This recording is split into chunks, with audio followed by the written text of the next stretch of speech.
امام احمد بن حنبل رحمۃ اللہ علیہ نے اپنی مسند کے اندر ایک روایت ایک حدیث نقل فرمائی ہے.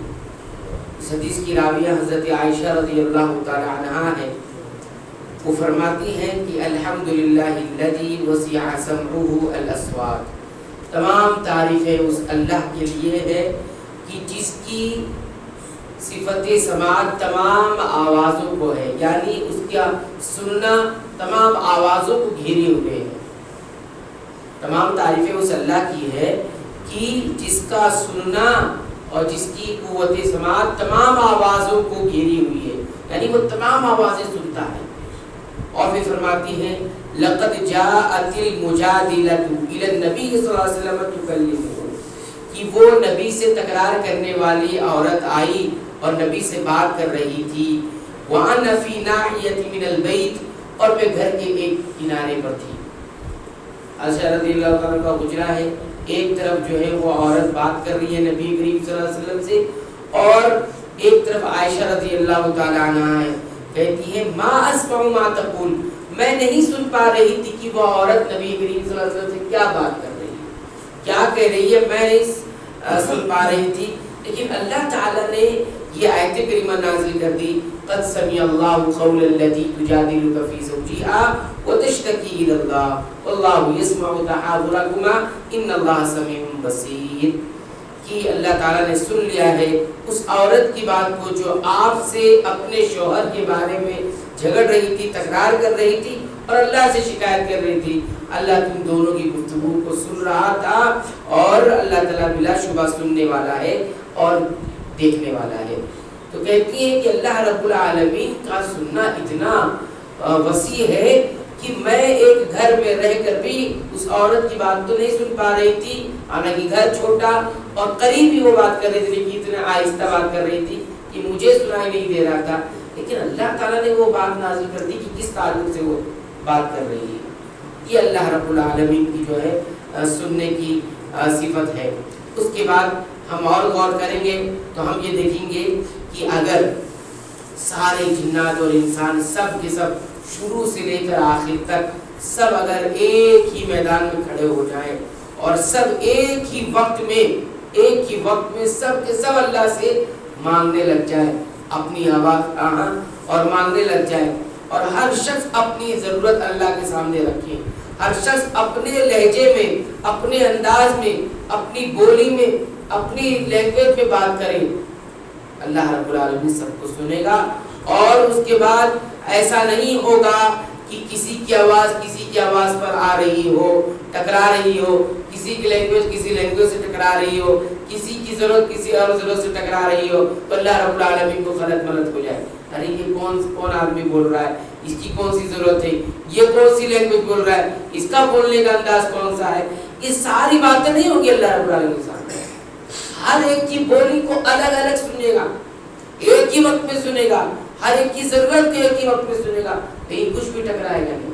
یہاں اگر 3 آدمی 2 آدمی بات کرنے لگ جائے تو ہم کہیں گے چپ ہو جاؤ، پہلے ایک آدمی بولے، چپ ہو جائے، پہلے ایک آدمی بولے اور اچھے سے بولے. سمجھ میں نہیں آ رہی بات، آپ کون سی لینگویج بول رہے ہیں، کون سی بولی بول رہے ہیں، تو لفظ مجھے سمجھ میں نہیں آ رہا. اتنا نقص ہے ہمارے سننے میں.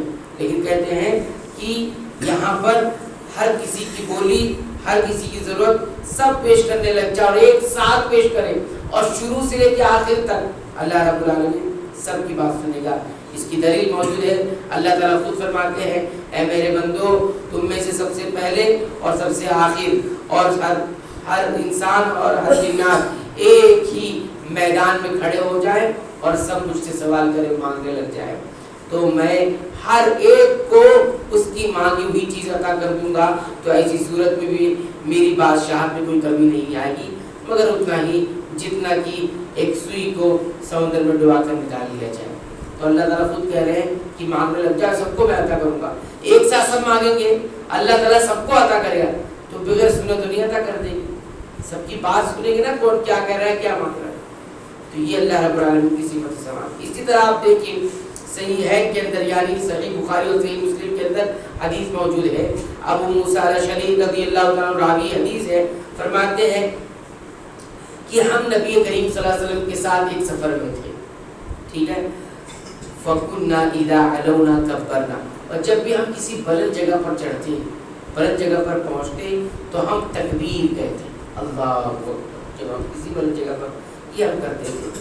تو آپ صلی اللہ علیہ وسلم نے فرمایا اِرْبَعُوا عَلَىٰ أَنفُسِكُمْ، ارے تم اپنے آپ پر ذرا رحم کرو.